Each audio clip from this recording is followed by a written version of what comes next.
और अभी इस खैमे के बाहर उसकी गर्दन उतार दी जाएगी और कोरकुत सरदार अर्तुरुल पर तलवार चलाएंगे। कोरकुत सरदार तलवार निकालता है और हवा में बुलंद करता है। अस्सलामुअलैकुम, वाइड फैक्ट्स में खुश आमदीद। पिछली किस्त में आपने देखा कि गेकली तोतकीन को उठाकर एक गार में ले गया था और नोयान इनको ढूंढते हुए उस गार के करीब पहुंच गया था। इस किस्त में आप देखेंगे कि नोयान और उल्लू बिल्जी इस गार के सामने पहुंच जाते हैं। अंदर इब्नुल अरबी और दरवेश अल्लाह के जिक्र में मसरूफ़ होते हैं। इतने में उल्लू बिल्जी नोयान को कहता है कि ये गार बहुत ही ख़तरनाक लग रही है, तुम इसके अंदर मत जाओ। लेकिन नोयान अंदर दाखिल होने के लिए एक कदम बढ़ाता है तो गार के बाहर गेकली इनके सामने भागना शुरू कर देता है, जिसके बाद इन दोनों का ध्यान गेकली की तरफ हो जाता है और दोनों वहीं से मुड़कर गेकली की तरफ भाग पड़ते हैं। गार के अंदर तोतकीन अपनी आंखें खोल देता है और पूछता है कि मैं कहाँ हूँ। इब्नुल अरबी कहते हैं कि हम सफ़र में हैं और इंशाल्लाह जल्द कबीले पहुँच जाएंगे। दूसरी तरफ कबीले में जरगा शुरू होने वाला होता है। जरगे की सरबराही गुमुस्तकिन करता है और फैसला भी उसी ने करना होता है। इतने में अर्तुरुल को भी जरगे की तरफ लाया जाता है, जहां खैमे के बाहर दुर्गा कबीले के लोग अर्तुरुल को गद्दार गद्दार कहकर पुकारते हैं।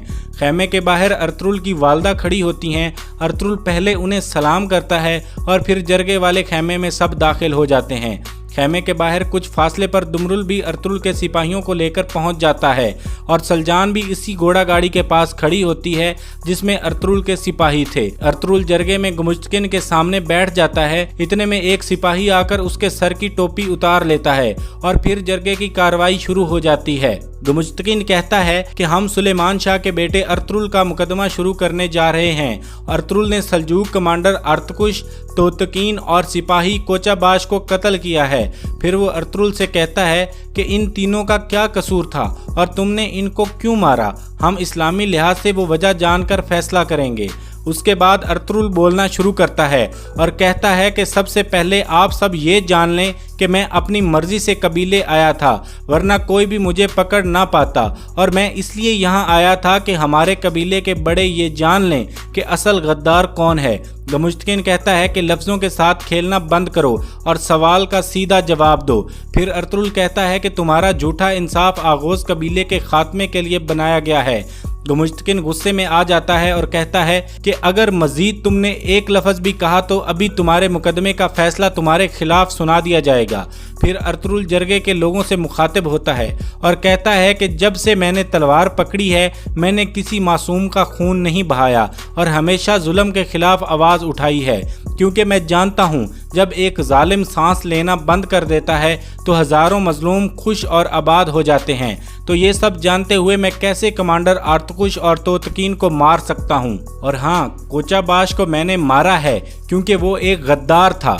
फिर कोरकुत सरदार गुस्से से बोलता है कि क्या गद्दार को मारना तुम्हारी जिम्मेदारी है, जिस पर अर्तुरुल कहता है कि अगर आप अपनी आंखें बंद करके एक गद्दार को पालेंगे तो बिल्कुल ये मेरी जिम्मेदारी है। गुमुस्तकिन कहता है कि क्या तुम्हारे पास कोचाबाश की गद्दारी का कोई सबूत है, जिस पर अर्तुरुल कहता है कि मैं इतने अरसे से जालिमों और गद्दारों से लड़ रहा हूँ, इसलिए मैं खूब जानता हूँ कि गद्दार की फितरत क्या होती है।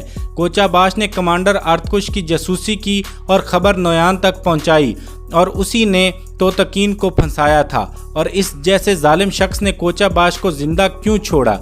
सिर्फ इसलिए कि वो मुझे कातिल साबित करना चाहता था ताकि दोनों कबीलों के लोग एक दूसरे के खिलाफ हो जाएं। कोचाबाश के अलावा एक गद्दार और भी है और वो है मेरे पास बैठा हुआ शख्स काराबैग। जब नोयान मेरे हाथ में कील ठोंक रहा था तब ये शख्स भी वहाँ मौजूद था। इस बात पर जरगे वाले चौंक जाते हैं और काराबैग गुस्से में आ जाता है और कहता है कि ये झूठ बोल रहा है और अपने कत्ल के जुर्म से बचने की कोशिश कर रहा है। उसके बाद काराबैग एक गवाह पेश करने का कहता है, जिस पर गुमुस्तकिन कहता है कि गवाह पेश करो। उसके बाद वो सिपाही आता है जिसने अर्तुरुल को उस जगह देखा था जहां कमांडर अर्तकुश और उसके सिपाहियों पर हमला हुआ था। वो सिपाही कसम खाकर कहता है कि जब हमारे सिपाहियों को शहीद किया जा रहा था तो मैंने अर्तुरुल को वहां देखा था। जिस पर अर्तुरुल कहता है कि हाँ, मैं वहां मौजूद था, लेकिन जब मैं वहां पहुंचा तब ये सारा वाकया हो चुका था और मुझे अर्तकुश ने वहां मुलाकात के लिए बुलाया था, इसलिए मैं वहां गया था। कारा बेग कहता है कि तुमने अपने जुर्म का एतराफ़ कर लिया है। उसके बाद गुमुश्तकिन अपना फैसला सुनाना शुरू करता है और कहता है कि सुलेमान शाह का बेटा अर्तुरुल कमांडर आर्तुश और उसके सिपाहियों को कत्ल करने, तो तकीन को कत्ल करने और कोचाबाश का कत्ल करने के जुर्म में कसूरवार पाया गया है। उसके बाद काई कबीले के लोग उठ खड़े होते हैं और कहते हैं ये सब गलत है और अर्तुरुल को फंसाया जा रहा है, लेकिन गुमुश्तकिन इनको खामोश करवा देता है। फिर गुमुश्तकिन कहता है कि मैंने फैसला सुना दिया है, ये मामला हसास नौयत का है, इसलिए अर्तुरुल को फौरन सजा दी जाएगी और अभी इस खेमे के बाहर उसकी गर्दन उतार दी जाएगी और कोरकुत सरदार अर्तुरुल पर तलवार चलाएंगे। ये सुनकर हाइमा खातून बोल पड़ती हैं और कहती हैं मेरा बेटा मासूम है और आप ऐसा नहीं कर सकते। उसके बाद गुमुश्तकिन अर्तुरुल से कहता है कि तुम आखिर में कुछ कहना चाहते हो, तो अर्तुरुल कहता है कि अल्लाह सब देख रहा है, अगर हजारों हुसैन भी शहीद कर दिए जाएं फिर भी अली के रास्ते पर चलने वाले कभी हार नहीं मानते। फिर गुमुश्तकिन सिपाहियों को हुक्म देता है कि अर्तुरुल को सजा देने के लिए यहाँ से ले चलो। अर्तुरुल सिपाहियों के साथ खुद बाहर आ जाता है। उसके बाद अर्तुरुल के हाथ पीछे बांध दिए जाते हैं। इस दौरान अर्तुरुल के साथी घोड़ा गाड़ी में छुपकर ये सब देख रहे होते हैं और सलजान के हुक्म का इंतजार कर रहे होते हैं।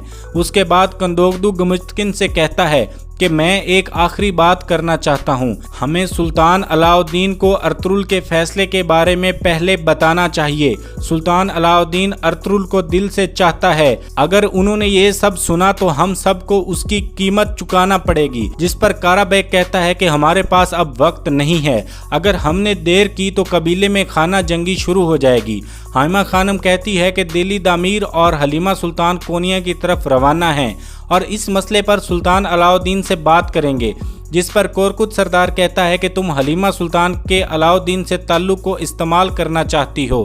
जिस पर हाइमा खानम कहती हैं हाँ, जब तुम इंसाफ ना दे सको तो मुझे ऐसा ही करना चाहिए। कोरकुत सरदार गुस्से से खड़ा हो जाता है और कहता है कि अर्तुरुल एक कातिल है, उसके लिए अब इसको सज़ा मिलकर रहेगी। फिर कंदोगदू कहता है आप नफरत और इंतकाम में अंधे हो चुके हैं और आप सबको इसकी कीमत चुकाना पड़ेगी। फिर कोरकुत सरदार कहता है कि अब मैं मज़ीद इंतज़ार नहीं करूंगा। हाइमा खानम उसके सामने खड़ी हो जाती है और कहती है जब अर्तुरुल पैदा हुआ था तब सबसे पहले आपने उसे उठाया था और आप उसे उठाकर ज़ख्मी सुलेमान शाह के पास ले गए थे। अर्तुरुल उस दिन की तरह आज भी मासूम है, ऐसा मत करो। कोरकुत कहता है उसने मेरे बेटे को कत्ल किया है, उसको मारना मेरा हक है और ये हक मैं लेकर रहूंगा। ये कहकर वो गुस्से से बाहर निकल जाता है और तेजी से चलकर अर्तुरुल के पास खड़ा हो जाता है। अर्तुरुल उसे कहता है कि आप गलती कर रहे हो मामू। कोरकुत सरदार कहता है कि खामोश हो जाओ, अगर तुम्हारे अंदर कुछ ईमान बाकी है तो कलमा शहादत पढ़ लो। उसके बाद अर्तुरुल कलमा शहादत पढ़ना शुरू कर देता है। खेमे के अंदर हाइमा खानम कंदोगदू से कहती है कि जाओ अर्तुरुल को बचा लो। कंदोगदू कहता है कि हाँ, मुझे अब यही करना होगा। लेकिन जैसे ही वो बाहर की तरफ बढ़ता है, दो सिपाही अपनी तलवारें उसकी गर्दन पर रख लेते हैं और एक सिपाही हाइमा खानम की गर्दन पर तलवार रख लेता है। इस तरह वो दोनों बेबस हो जाते हैं। खेमे के बाहर कारा बेग तलवार कोरकुत सरदार की तरफ बढ़ाता है। कोरकुत सरदार तलवार निकालता है और हवा में बुलंद करता है। ऐन उस वक्त सलजान अर्तुरुल के सिपाहियों को कहती है कि जाओ अर्तुरुल को बचा लो, जिस पर वो फौरन घोड़ा गाड़ी से कूद पड़ते हैं। उसके बाद सलजान दुमरल को भी आवाज़ देती है और वो भी अपने सिपाहियों के साथ दो दुर्गा कबीले के सिपाहियों पर हमला कर देता है। खेमे के अंदर कंदोगदू और हाइमा खानम भी सिपाहियों की कैद से आज़ाद हो जाते।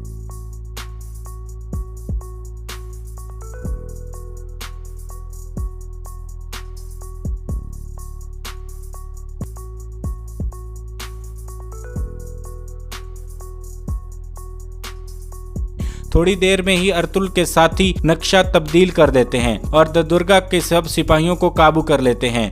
तुर्गुत कारा बेग को पकड़ लेता है और बमसी कोरकुत सरदार को, जबकि काई कबीले के बाकी सिपाही दो दुर्गा कबीले के सिपाहियों को काबू कर लेते हैं। और यहाँ ये किस्त अपने इख्तिताम को पहुँचती है।